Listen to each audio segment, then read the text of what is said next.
नमस्कार व्यूअर्स, और आप सब लोग कैसे हैं। आशा करती हूँ आप सब लोग अच्छे होंगे, स्वस्थ होंगे और मेरा शिव पुराण का पाठ अवश्य देखते होंगे।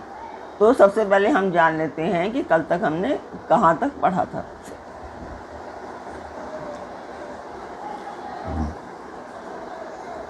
कल तक था कि मेरा शिवरूप भी सनातन है, यदि सदा सब रूपों का मूलभूत कहा गया है। यह सत्य ज्ञान और अनंत ब्रह्म है। ऐसा जानकर सदा मेरे मन से मेरे यथार्थ स्वरूप का दर्शन करना चाहिए। ब्राह्मण सुनो, मैं तुम्हें एक गोपनीय बात बता रहा हूँ। मैं स्वयं ब्रह्मा जी की भुक्ति से प्रकट होऊंगा।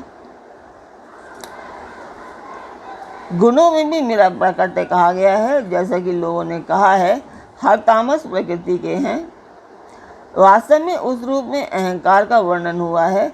उस अहंकार को केवल तामस ही नहीं, वैकारिक मतलब सात्विक भी समझना चाहिए, क्योंकि सात्विक देवगण वैकारिक अहंकार की सृष्टि है।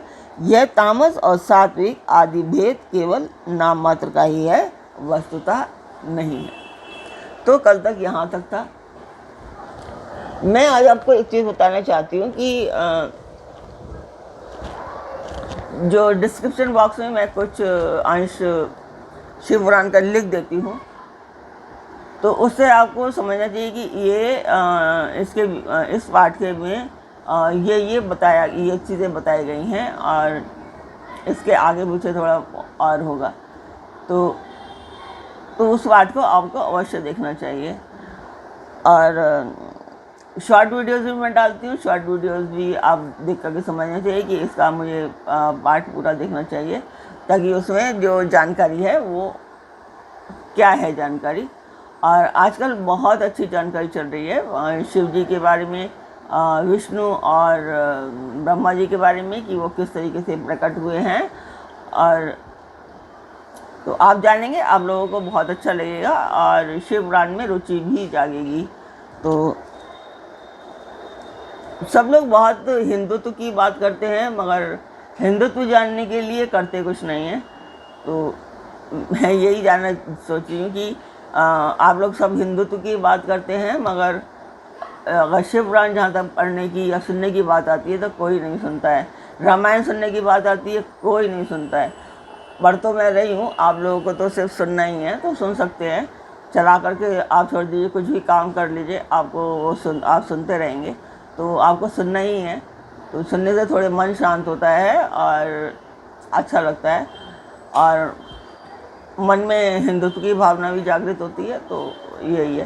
तो आप हिंदू बनिए, कट्टर मत बनिए। जो नए हैं वो जानना चाहेंगे कि ये पाठ मैं क्यों कर रही हूँ। तो पाठ का एक मकसद है, मंदिर के लिए है, शुभ काज है।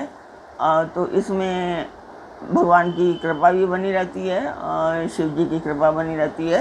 और इस समय तो सावन का महीना चल रहा है, तो अच्छा है शिव पुराण सुनने के लिए। तो आप लोग इसमें सब्सक्राइब कीजिए। आप लोगों से मैं चाहती भी यही हूँ कि आप लोग सब्सक्राइब करें, लाइक करें और शेयर करें, और अपने परिवार और मित्रगणों से भी सब्सक्राइब एंड शेयर करने के लिए अवश्य कहें, और सुनने के लिए कहें कि वो लोग पाठ सुने। तो जिस मंदिर का मैं वर्णन कर रही हूँ, उस मंदिर की मैं वीडियो डालती हूँ, आप लोग देखिए और मुझे बताएं आपको कि आपको मेरा पाठ कैसा लग रहा है।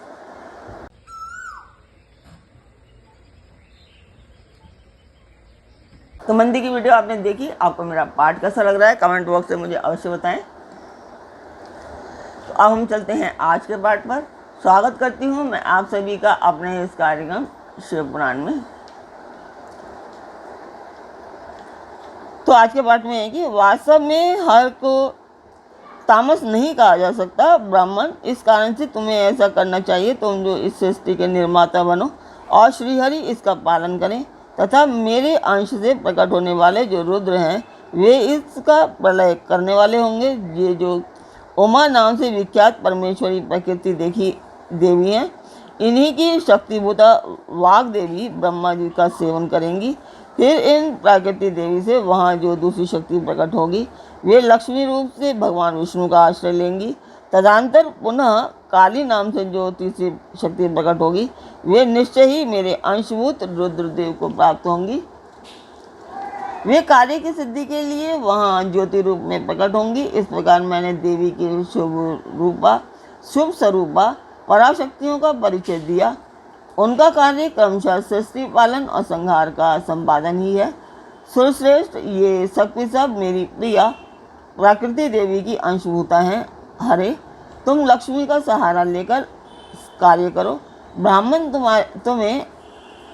ब्राह्मण तुम्हें प्रकृति की अंशभूता वाग देवी को पाकर मेरी आज्ञा के अनुसार मन से सृष्टि कार्य का संचालन करना चाहिए, और मैं अपनी प्रिया की अंशभूता बरात पर काली का आश्रय ले रुद्र रूप से प्रलय संबंधी उत्तम कार्य करूँगा। तुम सब लोग अवश्य ही संपूर्ण आश्रमों तथा उनसे भिन्न अन्याय विविध कार्यों द्वारा चारों वर्णों से भरे हुए लोक की सृष्टि एवं रक्षा आदि करके सुख पाओगे। हरे, तुम ज्ञान विज्ञान से संपन्न तथा संपूर्ण लोगों के हितैषी हो, अतः अब मेरी आज्ञा पाकर जगत में सब लोगों के लिए मुक्तिदाता बनो। मेरे दर्शन होने पर जो फल प्राप्त होता है वही तुम्हारा दर्शन होने पर होगा। मेरी यह बात सत्य है, इसमें संशय के लिए स्थान नहीं है। मेरे हृदय में विष्णु है और विष्णु के हृदय में मैं हूँ। जो इन दोनों में अंतर नहीं समझता वही मुझे विशेष प्रिय है। श्रीहरि मेरे बाएं अंग से प्रकट हुए हैं। ब्रह्मा का दाहिना अंग से प्रकट हुआ है और महाप्रलयकारी विषात्मा रुद्र मेरे हृदय के प्रादुर्भूत होंगे। विष्णु, मैं ही सृष्टि पालन और संहार करने वाले रज आदि त्रिविध गुणों द्वारा ब्रह्मा विष्णु और रुद्र नाम से प्रसिद्ध हो तीनों रूपों में पृथक पृथक प्रकट होता हूँ। साक्षात शिव गुणों से भिन्न है। वे प्रकृति और पुरुष से भी परे है। अद्वितीय, नित्य, अनंत, पूर्ण एवं निरंजन पर ब्रह्म परमात्मा हैं। तीनों लोगों का पालन करने वाले श्रीहरि भीतर तमोगुण और बाहर सत्वगुण धारण करते हैं। त्रिलोकी का संहार करने वाले रुद्रदेव भीतर सत्वगुण और बाहर तमोगुण धारण करते हैं तथा त्रिभुवन की सृष्टि करने वाले ब्रह्मा जी बाहर और भीतर से भी रजोगुण ही हैं। इस प्रकार ब्रह्मा विष्णु तथा रुद्र इन तीन देवताओं में गुण हैं, परंतु शिव गुणातीत माने गए हैं। विष्णु, तुम मेरी आज्ञा से इन सृष्टिकर्ता पितामह का प्रसन्नता पूर्वक पालन करो। ऐसा करने से तीनों लोकों में पूजनीय हो गए। तो आज का पाठ मैं यहीं पर पूर्ण करती हूँ। कल फिर मिलेंगे एक नए पाठ में। आशा करती हूँ आपको मेरा पाठ अच्छा लगा होगा। अच्छा लगा है तो लाइक कीजिए, सब्सक्राइब कीजिए और शेयर कीजिए ताकि मेरा ये उद्देश्य पूरा हो पाए।